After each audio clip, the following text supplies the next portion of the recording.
Bonjour, ici Rodolphe Simoneau et je vous souhaite à tous la bienvenue dans ce module numéro 1 sur la résolution pratique de problèmes. Donc dans ce cours numéro 6, nous allons rentrer dans la troisième étape de notre résolution pratique de problèmes et cette étape numéro 3, va consister à clarifier le problème sur lequel on va travailler.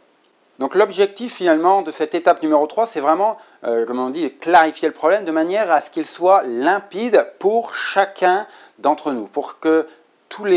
premièrement, les personnes qui participent à la résolution pratique de problème, donc à l'équipe qui travaille sur ce problème ou sur cette RPP, que ça soit limpide pour eux les différents éléments du problème, que ça soit clair, qu'ils aient tous les éléments et que chacun s'entende sur l'interprétation des différents éléments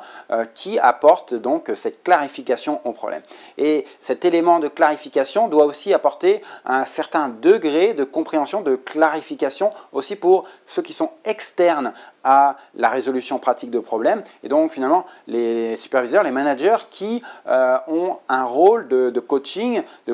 autour de cette résolution pratique de problèmes et qui vont mettre leur nez de temps en temps dans les différents RPP qui se déroulent dans leur service, dans leur organisation et vont avoir besoin d'une vision claire du problème et donc on est dans cette étape numéro 3, on est là pour apporter des éléments de clarification du problème. Donc, quels sont finalement les vecteurs de clarification d'un problème? Il n'y en a pas des milliers, mais il y en a des fondamentaux que l'on doit bien avoir en tête avant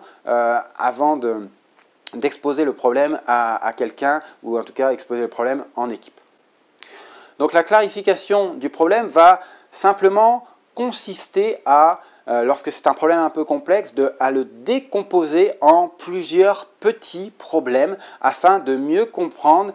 et d'établir notamment les différents faits qui sont relatifs à chacun de ces petits problèmes qui ont été décortiqués et surtout d'évaluer l'impact de ces différents petits problèmes si on a besoin de le décomposer. Donc, avoir des faits qui explique, donc qui clarifie le problème et si c'est un problème un peu complexe, moindrement complexe, de le décomposer en plusieurs petits problèmes avec des faits pour chacun d'entre eux ainsi qu'un impact associé à à cette décomposition du problème. Donc, encore une fois, l'objectif c'est vraiment d'aller sur le terrain, donc c'est la composante essentielle effectivement à la clarification du problème et au succès finalement de votre résolution pratique du problème. Donc être bien ancré dans le terrain pour avoir des faits, donc parler avec des personnes qui vivent le problème de manière à avoir les bons faits et mesurer les bons impacts de ce problème ou de ces multiples problèmes qui constituent votre problème principal. Et éventuellement explorer, parce que vous avez déjà collecté les données historiques, les données qui ont amené le problème, mais